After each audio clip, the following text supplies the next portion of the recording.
नमस्कार, ABP news पर हाजिर हूं मैं रुमाना इस्सार खान। कौन बनेगा मुख्यमंत्री देख रहे हैं आप। दक्षिण के रण में अब गर्माहट बढ़ती जा रही है और इस सब के बीच तेलंगाना चुनाव को जीतने के लिए बीजेपी इस वक्त पूरी ताकत झोंके हुए नजर आ रही है। गृह मंत्री अमित शाह तेलंगाना में ताबड़तोड़ चुनाव प्रचार कर रहे हैं। हैदराबाद में अमित शाह ने आज एक रोड शो किया है और इस दौरान एबीपी न्यूज से खास बातचीत गृह मंत्री अमित शाह ने इस बातचीत में केसीआर सरकार पर जमकर निशाना साधा है।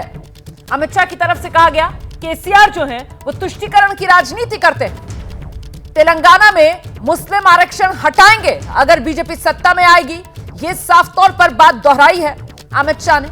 केसीआर ने मुस्लिम आरक्षण देकर गैर संवैधानिक काम किया है। हम एससी, एसटी और ओबीसी को ही आरक्षण देंगे।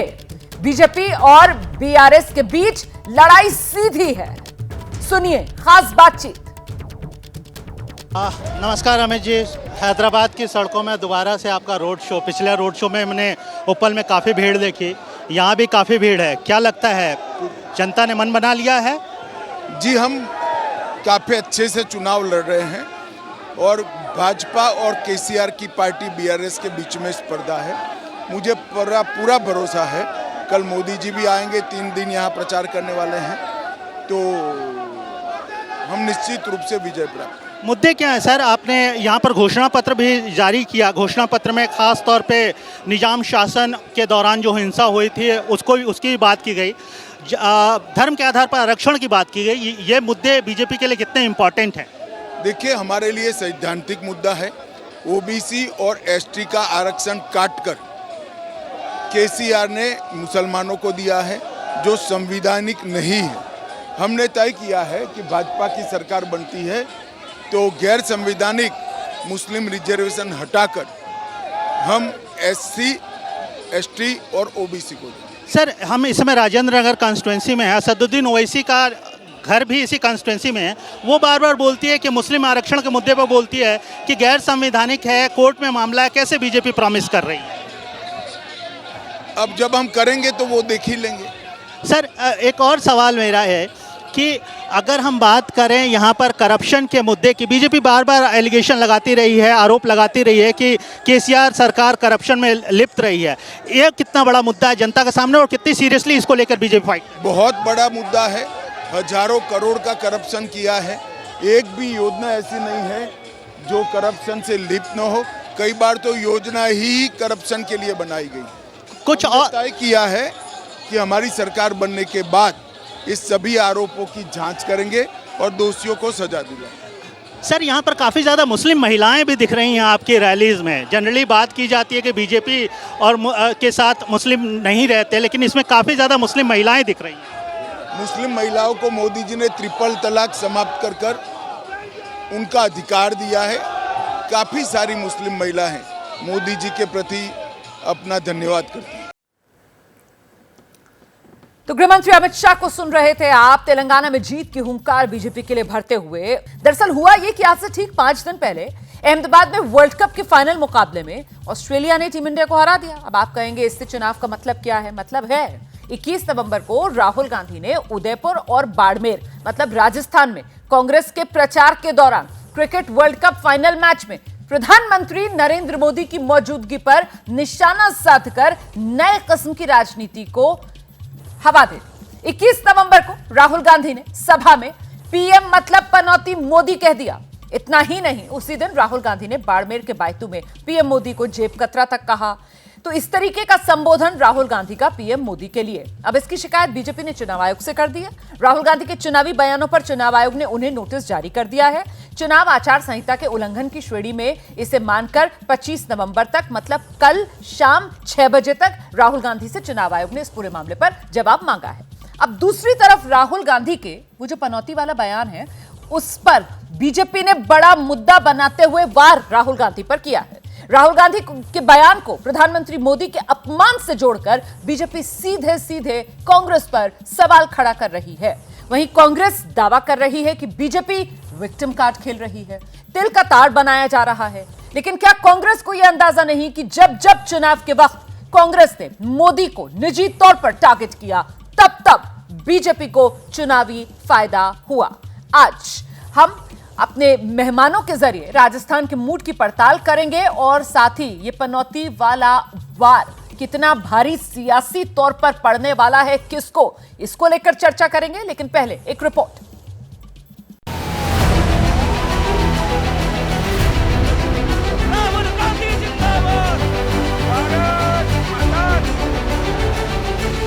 पनौती सीएम मतलब पनौती मोदी।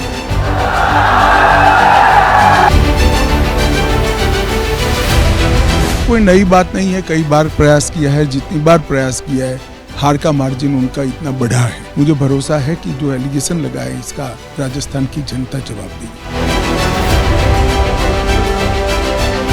ইন্ডিয়ার ফাইনাল যদি কলকাতায় হতো বা ওয়াংকাড়াতে হতো আমরা জিততাম। আমাদের ছেলেমেয়েরা এত ভালো খেলাধুলায়, পাপিষ্ঠরা যেখানে যাবে পাপে কখনো বাপেরেও ছাড়ে না। जो दिन वर्ल्ड कप क्रिकेट का फाइनल हुआ वो दिन किसका जन्मदिन थे? वो दिन जन्मदिन थे इंदिरा गांधी जी का। पूरा देश के लिए वो परिवार पनौती है।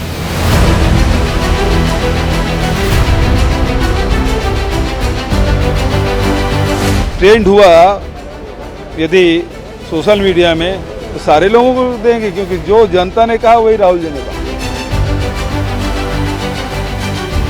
इस देश को 2014 से पनौती लगी है, वो 2024 में पनौती खत्म हो जाएगी। ये तो कांग्रेस की पनौती है। देखो ना, इनके हाथ में आने के बाद इन्होंने क्या किया है, कहाँ की कांग्रेस, और इनकी वजह से कहाँ चले गए। ऐसी कोई सी बड़ी यानी टीका टिप्पणी नहीं हुई, लेकिन वो लोग चुनाव है इसलिए उसको बहुत एक हाइप क्रिएट करके बोल रहे हैं और वो नोटिस का जवाब हम देंगे। 2024 की चुनाव की हार आपकी बयानबाजी से स्पष्ट है। मैं आपका परिचय कराती हूँ। खास मेहमान जो आज के पैनल में हमारे साथ मौजूद है, बीजेपी की तरफ से प्रवक्ता शिवम त्यागी, कांग्रेस प्रवक्ता रोहन गुप्ता, डॉक्टर आशुतोष वर्मा प्रवक्ता समाजवादी पार्टी और अजय कुमार प्रवक्ता एलजेपी रामविलास पासवान। आप देख रहे हैं हमारे साथ इस वक्त मौजूद है। बहुत स्वागत आप सभी का। रोहन गुप्ता जी, आपके साथ शुरुआत करूंगी। ये पनौती वाला मामला कांग्रेस की गलती बन गया है, गले पड़ गया है क्या कांग्रेस को? रोमना जी, पहली बात तो जो नैतिकता के पैमाने हैं सारी पार्टी के लिए सेम क्यों नहीं है? अगर शुरुआत की हम बात करें, क्या मूर्खों का सरदार, क्या ये अपमान नहीं है क्या? हम जानते हैं चुनाव चलते हैं, प्रधानमंत्री जी हमेशा बोलते हैं। मुझे नहीं लगता है कि जितने जो टीवी शो ये शब्द पे हुए हैं उतने एक भी टीवी शो जब राहुल गांधी जी को बोला गया तब हुए। जब उनके जो सोशल मीडिया वाले लोग हैं, आईटी सेल है, राहुल गांधी जी को ट्रोल करते हैं तब कोई पैमाना नहीं है। जब अश्विनी चौबे उनको गंदी नाली का कीड़ा कहते हैं तब कोई पैमाने नहीं है। और कल की बात कर रहा हूं, इनके हेमंता विश्वास शर्मा कांग्रेस पार्टी के नेताओं के लिए हमेशा से खराब शब्दों का उपयोग करते हैं, तब कोई नैतिकता के पैमाने नहीं है। तो रोमाना जी, सबसे पहली बात कि अगर आप राजनीति में किसी के सामने उंगली उठाते हैं, आपको समझना पड़ेगा कि 4 उंगली खुद के सामने है। उसी आदमी को अधिकार है, अगर उनकी नैतिकता के पैमाने पर अगर वो खरे साबित हुए होते, अगर प्रधानमंत्री जी ने कभी कोई गलत शब्द का उपयोग नहीं किया होता, मैं आपकी बात के सामने खड़ा रहता। दूसरी बात, आपने कहा जो पनौती की बात, एक सेकंड, पहली बात जो आपने कही है मैं उस पर जरा शिवम जी का जवाब ले लेती हूँ, उसके बाद मैं आपके पास दोबारा आऊंगी क्योंकि मेरा सवाल तो वहीं का वहीं रह गया। शिवम जी, आपने सुना अभी रोहन गुप्ता ये कह रहे हैं कि साहब ये बीजेपी के लोग, इन्हें क्या खुली छूट है? आप लोगों के पास सर्टिफिकेट है सर, आप लोग जिसे चाहो जो चाहो वो कहकर निकल लो पतली गली से, है? और अब कांग्रेस की तरफ से कह दिया गया है तो फिर आप लोग विक्टिम कार्ड खेलो। ये कांग्रेस सवाल पूछ रही है शिवम त्यागी। रोमाना जी, विक्टिम कार्ड बिल्कुल नहीं है। मैं तो सिर्फ एक ही चीज कहना चाहता हूं कि चुनाव में छीटाकशी चलती है, तमाम तरह की चीजें होती हैं, लेकिन मामला जब देश का हो, मामला जब राष्ट्र का हो, मामला जब भारत का हो, इंडिया का हो, तो कम से कम उस तरह पे उस पर तो कम से कम इस तरह की राजनीति और इस तरह की भाषा नहीं होनी चाहिए।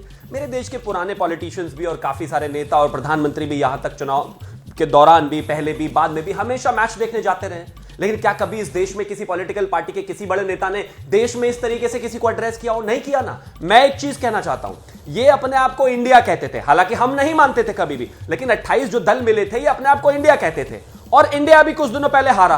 भारतीय जनता पार्टी या किसी घटक दल ने तो नहीं कहा कि देखिए जैसे इंडिया अब हार गया वैसे ही ये जो इंडिया वाले हैं ये हार जाएंगे 2024 में, क्योंकि ये राष्ट्र का विषय है भाई, 140 करोड़ लोगों का विषय है ये। मैं भी हूं और रोहन गुप्ता और सब मुझे लगता है देश के लिए देख रहे थे और चाहते थे कि हमारी टीम जीते। कम से कम इस समय पर तो इतनी गिरी हुई ओछी टिप्पणी मत कीजिए। मैं ऐसा मानता हूं कि जो ये किया बिल्कुल नया नहीं है। 2014 से पहले चाहे चाय वाला, मौत का सौदागर, शिवम गद्दी का कीड़ा, शिवम आप एक बड़ा सॉलिड तर्क लेकर आए शिवम त्यागी, आप सॉलिड तर्क लेकर आए, मैं उसी पर जवाब दूंगी। सॉलिड तर्क है शिवम त्यागी के पास। मुझे लगता है रोहन गुप्ता को आना चाहिए कि टीम इंडिया हारी थी। अगर बीजेपी को यहां पर पॉइंट स्कोर करना होता तो शिवम त्यागी ये कह रहे हैं कि साहब अगर वो लकीर लांघनी होती ना तो हम भी कह देते कि जो आज हुआ 24 में भी यही होने वाला है, इंडिया की हार तय है। लेकिन उन्होंने ऐसा नहीं किया। पर राहुल गांधी क्या करते हैं, मैच था, टीम इंडिया खेल रही थी और वहां स्टेडियम में अगर प्रधानमंत्री नरेंद्र मोदी पहुंच जाते हैं तो साहब ये किस तरीके की बात है कि आप उसको पनौती कह रहे हैं। मतलब आप शुभ अशुभ, आप एक तरीके से अंधविश्वास, सब कुछ और किसी को ऐसे लेबल कर देना, तो सवाल तो पूछा जाएगा ना। और इसी वजह से सवाल पूछा जा रहा है कि इस बार क्या हमला करने में लाइन क्रॉस कर गए राहुल गांधी?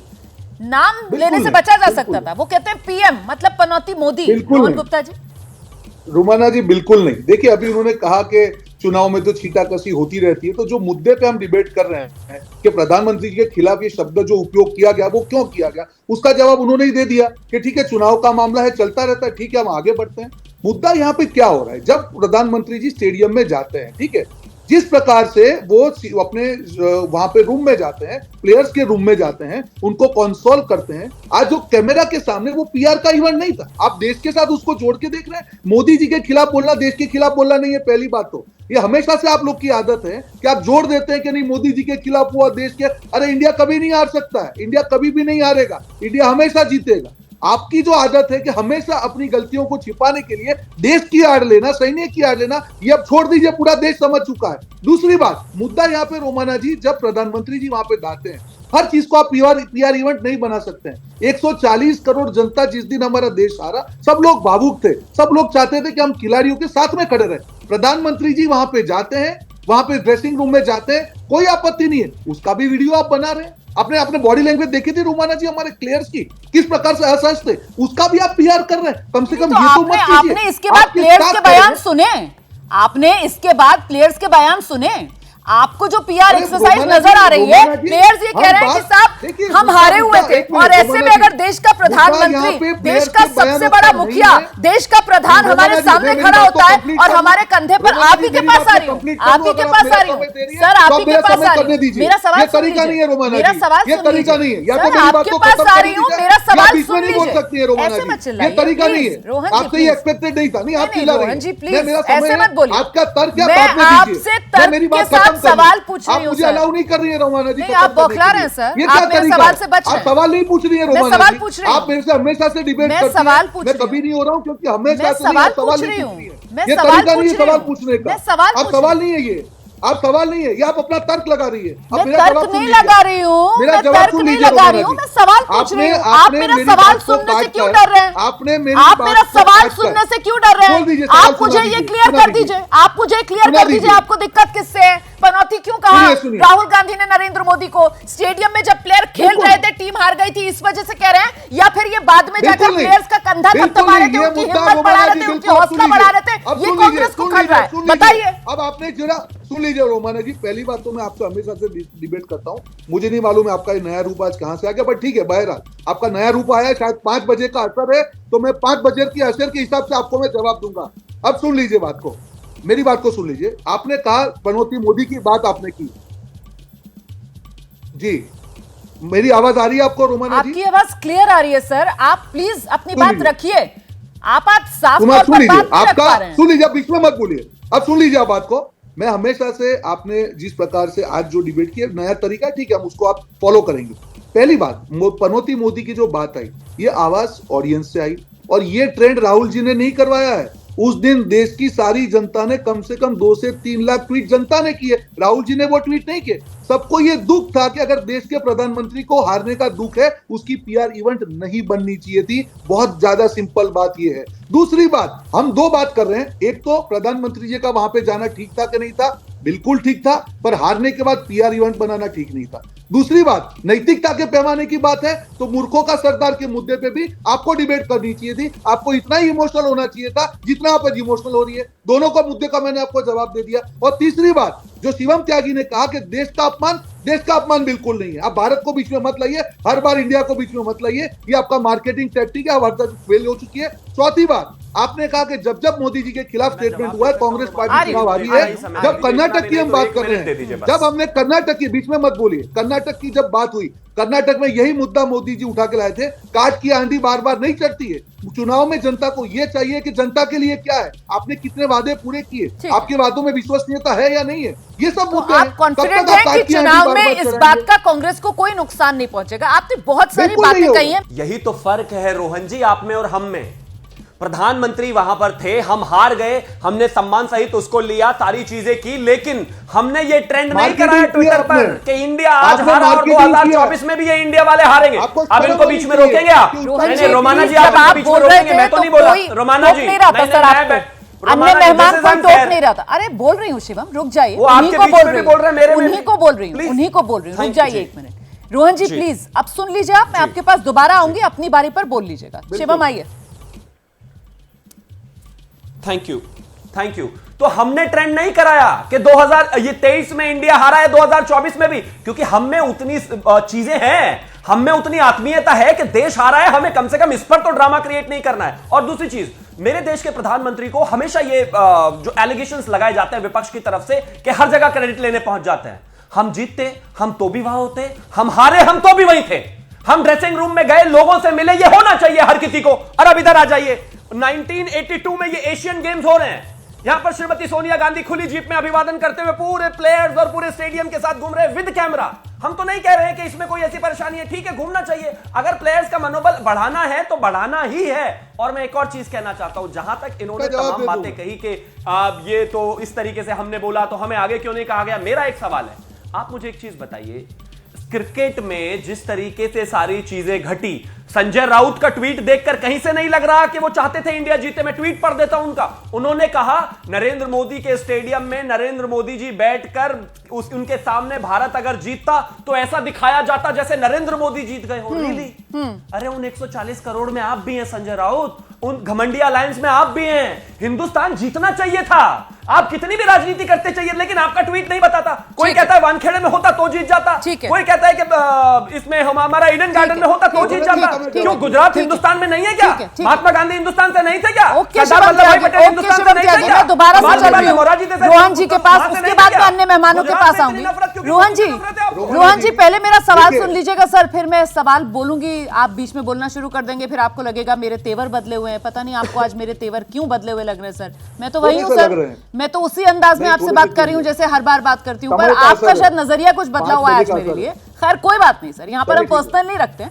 अब सवाल सुन लीजिए मेरा, और सवाल ये है कि बड़ी आसानी से आपने अभी कह दिया कि साहब ये कोई राहुल गांधी की तरफ से थोड़ी आया, पनौती शब्द तो नीचे लोग थे उनकी तरफ से बोला गया, ये पनौती कोई कांग्रेस ने थोड़ी चलाया, ये तो सोशल मीडिया पर ट्रेंड कर रहा था। सर आप अपना जो आपका हैंडल है कांग्रेस पार्टी का, एक्स पोस्ट, उसमें कांग्रेस पार्टी की तरफ से फिर क्यों लिख दिया गया पनौती आजम? सर नाना पटोले आप ही की पार्टी के नेता है ना, वो दिखा रहे हैं हम, अगर हो सके तो जरा डालिए वो पोस्ट, उसमें लिख दिया गया है पनौती तुम कब जाओगे। सर ये तो सीधे अटैक कर रही है ना कांग्रेस पार्टी। मतलब क्या आपको ऐसा लग रहा है कि आप लोग फंस गए और इसी वजह से अब जनता को आगे कर रही है कांग्रेस की? नहीं हमने नहीं कहा, अपना पल्ला झाड़ रहे हैं आप लोग। बिल्कुल नहीं, अपने फंसने की बात ही नहीं। रोमाना जी पहली बात तो भाजपा प्रवक्ता हर बार इंडिया की आड़ में अपनी विफलता जो अपनी हरकतें छिपाने का प्रयास है बंद कर दीजिए।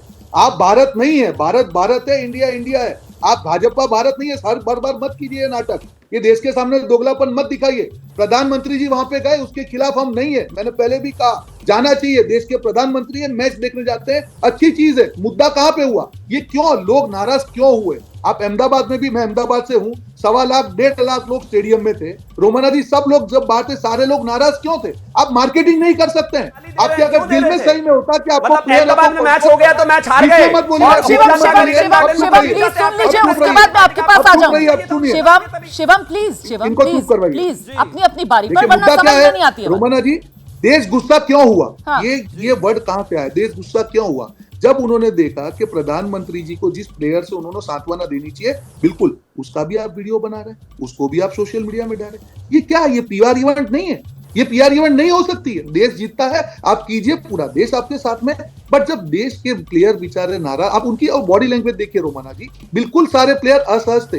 ये तरीका नहीं होता। और ये जो आवाज जो उठी है नीचे से इसीलिए उठी मेरा सवाल इतना है कि आपका नजरिया हो सकता है, आप सवाल उठा सकते हैं, आप उठाइए, आप इस मुद्दे को मुद्दा बनाइए, लेकिन पनौती कहना भरी सभा में, नाम लेकर प्रधानमंत्री के लिए कहना पीएम मतलब पनौती मोदी, मूर्खों के सरदार को लेकर जो बार बार आप बात कर रहे हैं, सर मुझे बताइए ना, मूर्खों का सरदार क्या राहुल गांधी के लिए कहा था प्रधानमंत्री नरेंद्र मोदी ने? क्योंकि बीजेपी वाले ये कहते हैं कि साहब ये तो उड़ता तीर है। नाम लिया था सर, मुझे बताइए ना प्लीज, नाम लिया था? मैं बता रहा हूँ, आपने लिया था, मैं बता रहा हूँ कैसे लिया था। देखिए रोमाना जी, थोड़ा सा आपको रिसर्च करना चाहिए। देश की जनता, जब आप इतनी बड़ी एंकर होके 5 बजे बोलती है, थोड़ा रिसर्च कीजिए। उन्होंने क्या कहा? एक महाशय ने ये कहा कि देश में मेड इन चाइना के मोबाइल है। बीच में मत बोलिए प्लीज शिवम जी, मैं नहीं बोला था आपके बीच में। उन्होंने ये कहा कि एक महाशय जिन्होंने ये कहा कि देश में मेड इन चाइना मोबाइल, बीच में मत बोलिए ना, आप क्यों बीच में बोल रहे हैं? ठीक है ठीक है, आप आराम से अपनी बात रखते रहिए। Made in China, made in China, ठीक है शिवम प्लीज बीच में मत आइए प्लीज, ठीक है, कैरी ऑन रोहन गुप्ता जी। कहा कि एक महाशय ने made in China mobile India में बिकते हैं, ये स्टेटमेंट किया। उस महाशय को मैं कहना चाहूंगा मूर्खों के सरदार। ये स्टेटमेंट राहुल गांधी जी ने किया है। तो ये क्या तरीका है रोमाना जी? हम नेशनल टीवी पे बात कर रहे हैं, आप थोड़ा रिसर्च करके करिए। क्लियरली राहुल गांधी जी को मूर्खों का सरदार क्या कहा है, तब किसी का नोटिस नहीं आता है, तब कोई नैतिकता के पैमाने नहीं है। मेरे साथ ना रामकृपाल सिंह जी भी हैं, वरिष्ठ पत्रकार, वो जुड़ गए। और रामकृपाल सिंह जी जो हैं, उनका इस पर अपना टेक है बाकायदा, और वो टेक जो है मुझे लगता है रामकृपाल सिंह जी सामने रखेंगे, क्योंकि वो पहले भी ये बात एबीपी न्यूज पर रख चुके हैं कि किस तरीके से प्रधानमंत्री ने जो मूर्खों का सरदार वाली बात कही, वो भाषा को लेकर आप वहां पर सवाल उठा सकते हैं, लेकिन तथ्यों को लेकर सवाल तो बनता है। रामकृपाल जी प्लीज आइए, ये मूर्खों का सरदार वर्सेस पनौती वाला जो मामला चल रहा है, रामकृपाल जी। जी, पहली बार तो मैंने रोहन भाई को बहुत बार सुना है, लेकिन इतना उनको गुस्से में और इस तरह से मैंने कभी देखा नहीं था। और आपको भी जिस तरह कह रहे हैं रोहन भाई, रोमाना जी तो वही हैं और कभी भी अपना आपा नहीं करती हैं। रोमाना जी वही नहीं है। कोई बात नहीं सर, मैं डिबेट का मुद्दा नहीं हूँ, प्लीज। मुझे लगता है हमें अपनी प्रायोरिटीज सेट रखनी चाहिए, सही रखनी चाहिए। रामकृपाल जी प्लीज जवाब दीजिए मेरे सवाल का, उसके बाद अन्य मेहमान भी इंतजार कर रहे हैं। जी, बात कह रहा हूँ, अगर देखिए, एक होता है गलत तथ्य रखना, गलत तथ्य रखना। एक राहुल जी ने जो कहा, जैसा आप कह रहे थे कि मैं नहीं समझता हूं राहुल जी कि कोई भी, अगर कोई भी आज कहता है, जबकि हम नंबर 2 दुनिया के एक्सपोर्टर हैं इस समय मोबाइल फोन में, और कोई हमारे देश में कह रहा है कि आपके हाथ में जो फोन है वो मेड इन चाइना है, तो ये तथ्यात्मक गलती थी। किसी तथ्यात्मक गलती पर आपको इंगित करना कि आप गलत बोल रहे हैं, कोई हो सकता है अगर मूर्ख न कहते हैं अलग बात है, लेकिन एक बड़ा स्वाभाविक होता है कि ये मूर्खतापूर्ण बात है। ओके, ये हम भी कहते हैं, मोहन जी आप भी कहते हैं। ठीक है रोहन जी, ये कोई असंसदीय भाषा नहीं है। ठीक है, क्या मूर्खतापूर्ण बातें कर रहे हो? ठीक है ठीक है, क्योंकि फैक्चुअली आप सुन लीजिए। और ये कहना कि क्रिकेट में मोदी जी के नाते हार गए, क्या ये तथ्यात्मक चीज थी? क्या आप लोग बात करते हैं? किन किन बातों की तुलना कहा करते हैं? एक आदमी जो कह रहा है कि वो देश का प्रधानमंत्री के पद का दावेदार है 2019 से, वो कह रहा है उसको तथ्यात्मक पता नहीं है। जो चीजें ईटी तमाम अखबारों की फ्रंट लाइन बनी, जिस दिन आप इतना एक्सपोर्ट किया आपने, जिस दिन आपके यहाँ से इतना प्रोडक्शन हुआ मोबाइल फोन का, ठीक है, बच्चा जानता है। मतलब जब मन से इतने बड़े नेता अपनी बात रखें, तो कम से कम वहां पर भी थोड़ा रिसर्च और थोड़ा फैक्चुअली करेक्ट देश चाहेगा। हाँ बिल्कुल रोहन जी, थोड़ा सा रिसर्च करके आप लोग दिया करें राहुल गांधी को, ताकि इस तरीके की फैक्चुअल मिस्टेक उनकी तरफ से भी ना हो। प्लीज आइए सर, आइए। नहीं है रुमाना जी, कोई फैक्चुअल मिस्टेक नहीं है। रामकृपाल जी बड़े वरिष्ठ पत्रकार है, मैं उनको करेक्ट कर दूं, क्योंकि शायद ये बिजनेस का मामला है, वो समझ नहीं पाए। असेंबलिंग एंड मैन्युफैक्चरिंग दोनों में डिफरेंस होता है। जितने ही मोबाइल पार्ट्स हैं, सारे उसकी माइक्रोचिप हो, उसकी बॉडी हो, उसकी स्क्रीन डिस्प्ले हो, this is manufactured in China and assembled in India. जितने भी मैन्युफैक्चर हैं यहाँ पे, प्लीज एक मिनट listen to me, don't talk in मुझे तेरह कंप्लीट करने दीजिए, कंट्री में फिर आप बनते हैं, बोलिए। 13 ठीक है, मुझे ठीक है, कंप्लीट करने ठीक दीजिए, है। फिर आप बोलिए। रामकृपाल जी आपका पॉइंट चला गया है सर। मैं दोबारा आपके पास आ जाऊंगी। रोहन जी को अपनी बात रखने दीजिए। सर थोड़ा कुछ दर्शक के विवेक पर भी छोड़ दीजिए। दर्शक समझदार है, सब देख रहा है, सब सुन रहा है, सब जान रहा है। रोहन जी आप अपनी बात कंप्लीट कर लीजिए प्लीज, 30 सेकंड में। जितने भी मोबाइल मैन्युफैक्चर इंडिया में है, उसके पीछे पार्ट्स पे लिखेंगे वहां पे मेड इन चाइना है। मैं चैलेंज के साथ ये बोलने को तैयार हूँ। राहुल जी का यही कहना था कि जो पार्ट्स चाइना में मैन्युफैक्चर होते हैं, आज हमारी कैपेबिलिटी है, वो माइक्रोचिप की हम बात करें, स्क्रीन की बात करें, वी हैव द कैपेबिलिटी, उसका मैन्युफैक्चरिंग इंडिया में होना चाहिए और इंडिया मोबाइल का हब बन सकता है। ये लॉजिकल है। सर वो जो तब्दीली आई है ना, वो मेक इन इंडिया वाला जो मामला है कि अब आईफोन जो है वो भी यहाँ पर टाटा बना रही है, तो मेरे ख्याल से उसका अगर वो थोड़ा सा कंसिडर कर लेते तो फिर ये फैक्चुअल मिस्टेक और ये जो भ्रम की स्थिति है ना बनती। जल्दी से रामकृपाल जी एक लाइन, जल्दी से रामकृपाल जी, जल्दी से रामकृपाल जी।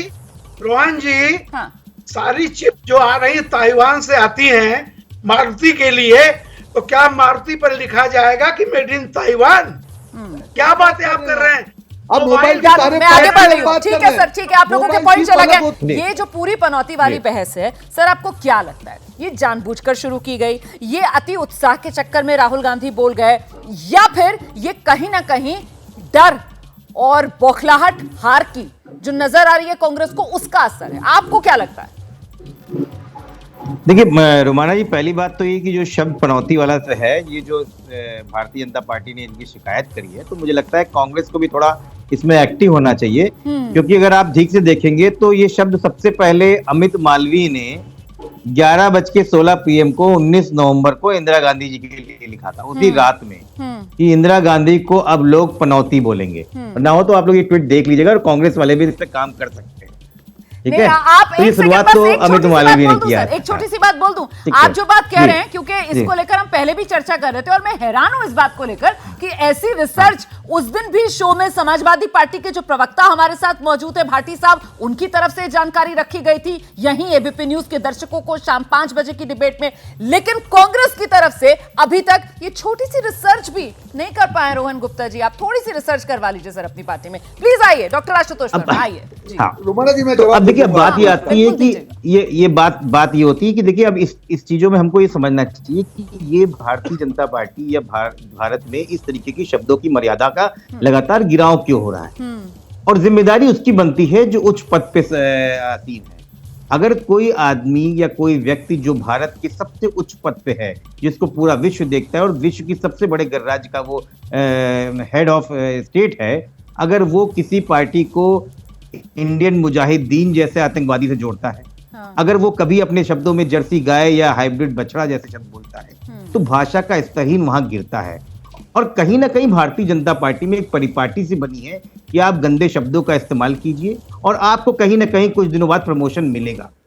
मुझे लगता है कि ये कहानी तो वहीं शुरू हो गई थी, और जिस तरीके से भाषा की मर्यादा को तोड़ा जा रहा है, वो कहीं भी कोई हो, मुझे लगता है कि चाहे वो कांग्रेस की तरफ हो, चाहे भारतीय जनता पार्टी की तरफ हो, या समाजवादी पार्टी की तरफ हो, वो आज की जनरेशन में जो यंग पॉलिटिशियन है, जिनका मन भी करता है कि वो पॉलिटिक्स में आके कुछ देश की सेवा करे, वो इस तरीके से कैसे आएंगे?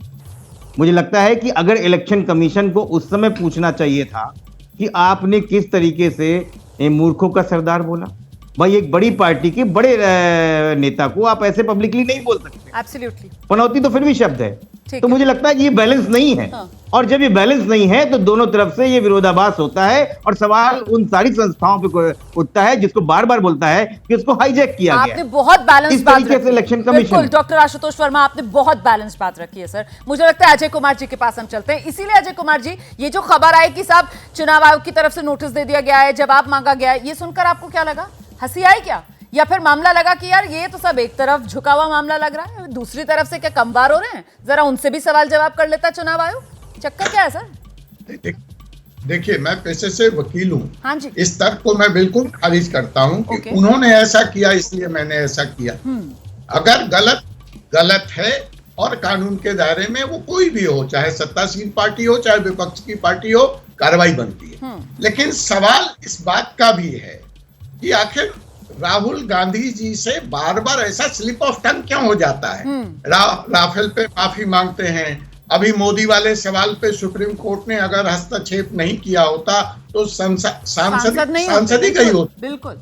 वो सांसद नहीं होते। तो इन सब के बाद कभी आप माफी मांगते हैं, कभी आप केस लड़ते हैं, और फिर आपने देखा है कि मोदी जी के खिलाफ जब आप ऐसे शब्दों का, चलिए मैं मानता हूं 1 मिनट के लिए रोहन गुप्ता जी की बात कि भाजपा गलत है, तो क्या आप उस गलती का जवाब ऐसे ही देकर के राजस्थान चुनाव को जीतने जा रहे हैं? या मैं ये समझूं राहुल गांधी जी के बाद उस सभा में उस वक्त ये इनपुट था कि वो चुनाव हार रहे हैं और इसलिए खिसियानी बिल्ली खंबा नोचे। और बिल्कुल, मैंने भी यही सवाल पूछा था कि साहब ये जो बोला राहुल गांधी ने, ये जानबूझकर बोला, ये गलती में बोल गया अति उत्साह में, या फिर ये हार की बौखलाहट है? और आपने यहाँ पर जो पॉइंट्स रखे हैं सर, बहुत इंपॉर्टेंट पॉइंट्स हैं, मुझे लगता है जरा सा रोहन गुप्ता जी को आना चाहिए। अच्छा, आप ले लीजिए सर, आप और ले लीजिए, 10 सेकंड ले लीजिए। नीतीश कुमार ने खड़ी विधानसभा जवाब दे दूं महिलाओं को, रोहन जी, 1 मिनट, पहले जरा वो बात पूरी करने जी। जनसंख्या नियंत्रण पर जिस तरह का जवाब भरी संसद में महिलाओं के, क्या कांग्रेस ने अब तक उसकी मजम्मत की है? क्या कांग्रेस उस भाषा का समर्थन करती है? मूर्खों के सरदार पर इतनी मिर्ची लग रही है और महिलाओं की, सर उस पर तो विराम लग जाना चाहिए ना। वहां तो खुद नीतीश कुमार ने आकर अपनी निंदा कर ली थी, माफी मांग ली थी, सदन के बाहर भी सदन के भीतर भी। अब उसको लेकर कांग्रेस को यहाँ पर क्या घेरना सर? नीतीश कुमार का मामला था, ठीक है ना। अब आज की डिबेट पर ही रहते हैं सर, समय इतना है नहीं। रोहन गुप्ता जी को लेकर आपने वैसे ही कई सवाल खड़े कर दिए यहाँ पर कांग्रेस पार्टी पर, और राहुल गांधी की राजनीतिक शैली को लेकर अब यहाँ पर सवाल बड़ा हो जाता है। रोहन गुप्ता जी, क्या ये आक्रामकता अपनी राजनीति में राहुल लाना चाह रहे हैं, दिखाना चाह रहे हैं, क्या बताना चाह रहे हैं? रोमाना जी, ये सवाल तो आपको मोदी जी को पूछना चाहिए कि जब ये कहते हैं कि मैं पर्सनल अटैक नहीं करता हूं, राहुल गांधी जी को मूर्खों का सरदार बोलने पे मजबूर हुए, तो बौखलाहट तो वहां पे है। राजस्थान में बुरी तरह से हार रहे हैं और इसीलिए गोल पोस्ट हिट कर रहे हैं। सवाल तो आपको मोदी जी को पूछना चाहिए कि चुनाव प्रचार के आखिरी दिन कांग्रेस के नेता के बारे में बात करने पे मजबूर हो रहे हैं, सचिन पायलट जी के लिए बात करने पे मजबूर है। सवाल तो उनके पीछे, बौखलाहट भाजपा में है रोमाना। और इसीलिए राहुल जी ने जब काउंटर कहा, कभी भी कोई भी चीज, देखिए चुनाव है, मैं ये चीज मानता हूं जो शिवम त्यागी ने कहा कि चुनाव होते हैं, कोई पार्टी बोलती है, ये बोलती है, आप उसको स्पोर्टिंगली लेके करना चाहिए। पर हर बार देखा गया है कि जब मोदी जी कुछ बोलते हैं तब कोई मुद्दे नहीं बनते हैं, और जैसे ही मोदी जी के खिलाफ कुछ होता है उसको इमोशनल पर चुनावी मुद्दा बना। ये डिबेट क्यों हो रही है? इसीलिए हो रही है ना कि उसको चुनावी मुद्दा बनाया जाए। सवाल ये है कि कांग्रेस को किसने रोका है? आप लोगों ने शिकायत की, मूर्खों का सरदार वाला जो बयान था चुनाव आयोग में, आप लोगों ने शिकायत की, तो मोदी पर डायरेक्ट वार, फिर वही गलती एक बार। और ये बात मैं क्यों कह रही हूं, क्योंकि आप जरा उठाकर देख लीजिए इतिहास। 2007 गुजरात चुनाव होता है, कांग्रेस की तरफ से मौत का सौदागर वाला वार किया जाता है प्रधानमंत्री नरेंद्र मोदी पर, जीत गुजरात चुनाव में बीजेपी की होती है। फिर इसी तरीके से 2014 चाय वाला वार और बीजेपी को बम्पर जीत, 2019 चौकीदार चोर है वाला वार और बीजेपी को बम्पर जीत, यहां तक कि अभी पिछला जो गुजरात चुनाव हुआ प्रधानमंत्री नरेंद्र मोदी के लिए रावण वाला वार कांग्रेस की तरफ से किया गया, और नतीजा ये कि वो 156 वाली बड़ी जीत गुजरात में बीजेपी को मिली है। ऐसे में शिवम त्यागी, आपका क्या असेसमेंट है? अब ये पनौती वाला वार राजस्थान में चुनाव नतीजों पर क्या असर पड़ेगा? पार्टी को क्या लग रहा है? देखिए रोमाना जी, एक कहावत है कि आमतौर पर क्या होता है कि जब आदमी से गलती होती है तो वो अपना जो पैर जो है खुद ही चाकू पर रख लेता है। लेकिन राहुल गांधी को जहां पर भी कांग्रेस को बर्बाद करने की कोई अपॉर्चुनिटी मिलती है, वो पैर नहीं रखते, वो पूरा का पूरा कूद जाते हैं उसी तलवार पर। यानी कि 135 साल की पार्टी पुरानी ऐसे ही थोड़ी ना खत्म हो गई। जो आज उनका हालात है कि लीडर ऑफ ऑपोजिशन भी बनाने में उनके हाल नहीं है, या आज उनका ऐसा हाल है कि राज्यों में उनके नेताओं को लोग पता नहीं चिरकुट और न जाने क्या क्या कहते हैं, या आज इतना बुरा हाल है उनका कि राज्यों में जो उन्होंने अलायंस बनाने की कोशिश करी वहां पर कांग्रेस को इतनी शर्मिंदगी उठानी पड़ी, या आज उनके साथ ये हालत है कि उनके नेता को, जो कि एक जमाने में 5 जनरेशन से जो एक ही परिवार चलता आ रहा था, आज उनके नेता को कोई नेता मानने को तैयार नहीं है। ये हम नहीं कह रहे हैं। और जहां तक बात ये महामूर्ख वाली बात है, इस देश के प्रधानमंत्री ने पहले कहा था कि राहुल गांधी क्या महाज्ञानी है या महामूर्ख? उन्होंने मुझे लगता है रोहन गुप्ता को आना चाहिए। और रोहन गुप्ता जी, सवाल ये कि एक अक्लमंद आदमी एक ही गलती को दोहराता नहीं है, लेकिन यहां पर कांग्रेस की तरफ से बार बार वही गलती दोहराई जा रही है। प्रधानमंत्री नरेंद्र मोदी पर डायरेक्ट वार, सेल्फ गोल कांग्रेस का। रोमाना जी, पहले भी मैंने कहा कि अगर आप नैतिकता के पैमाने पे बात करते हो, राहुल गांधी जी के खिलाफ जब बोला गया तब तो भी आपको डिबेट करनी चाहिए।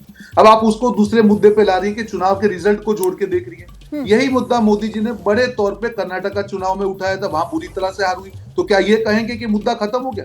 काट की हांडी बार बार नहीं चढ़ती है। हिमाचल में भी उन्होंने इमोशनल मुद्दे उठाए कि मुझे गाली दी जाती है। अरे आप कांग्रेस के नेताओं के बारे में जब आप बोलते हैं तब आपको गाली नहीं लगती। और दूसरी और एक चीज याद दिला दूं मोना जी, 2004 में मोदी जी ने सोनिया जी के लिए जर्सी गाय का शब्द का इस्तेमाल किया था।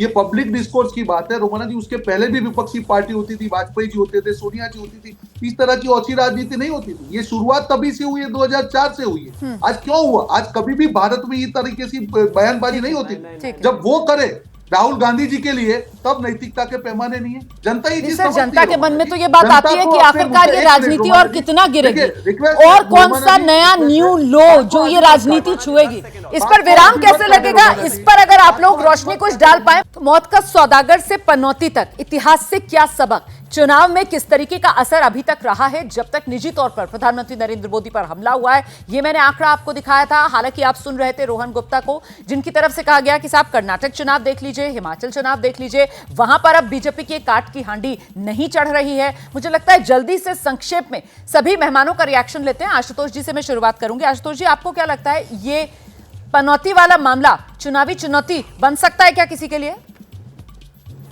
नहीं, मुझे नहीं लगता है। मुझे लगता है किसी भी स्कूल में डिसिप्लिन की जो जिम्मेदारी होती है वहां के प्रिंसिपल की होती है। अगर प्रिंसिपल सही रहेगा तो बच्चे और शिक्षक भी सही रहेंगे। तो यहाँ प्रिंसिपल आप किसको मान रहे हैं? देश का जो हेड होता है वही प्रिंसिपल होता है। प्रधानमंत्री की ये जिम्मेदारी है, ठीक है, कि भाषा की मर्यादा को राजनीति में मेंटेन रखें। ठीक है। अजय जी, आप सहमत हैं इस बात से कि इस तरीके की भाषा का इस्तेमाल ना किया जाए? लीड अगर किसी को लेनी है, पहल करनी होगी तो वो देश के प्रधानमंत्री नरेंद्र मोदी की तरफ से ही होनी चाहिए। अजय जी, इस देश में मर्यादा और नीति की बात खास करके इस चुनावी माहौल में तो हम लोग कभी और कर लें। मसला ये है कि राहुल गांधी जी ने खुद कांग्रेस का भट्ठा बिठाने का काम राजस्थान में कर दिया गया है। राजस्थान की गहलोत सरकार स्थानीय मुद्दों पे चुनाव लड़ रही थी, लड़ना चाह रही थी, ट्रैक रिकॉर्ड प्रस्तुत कर रही थी। प्रियंका गांधी की अच्छी भला सभा चल रही थी। राहुल गांधी आए और सारा गुरगोबर, और मैं निश्चित तौर पे आपके चैनल पे कह रहा हूं कि इसका परिणाम आपके रिकॉर्ड जो आप अभी लंबी फहरिस्त पढ़ रही थी उसमें एक और जुड़ जाएगा। ठीक है, तो आपको लगता है कि इसका असर पड़ेगा? चुनावी चुनौती है, कांग्रेस के लिए बन सकता है पनौती। ठीक है सर, ठीक है। मुझे लगता है जल्दी से एक कमेंट राम कृपाल जी का। सर, आपको क्या लग रहा है? राजस्थान चुनाव मुद्दों पर था और ये पनौती वाले बयान से क्या भटक गया है? रोमाना जी, जैसा मैंने कहा, क्लासेस और मासेस में हमेशा 36 का आंकड़ा रहा है। हाँ जी। जब क्लासेस बड़ी बड़ी बातें करने लगे, आम जनता जान गई है कि कौन लीडर हो सकता है, कौन नहीं हो सकता है। इसका नतीजा 3 तारीख को भी आएगा और फिर मई में आ जाएगा। मुझे लगता है 15 मई के पहले भी फाइनल का भी आ जाएगा। चलिए, समय मेरे पास आज इतना ही है। बहुत बहुत शुक्रिया आप सभी का आज की इस चर्चा में हमारे साथ जुड़ने के लिए।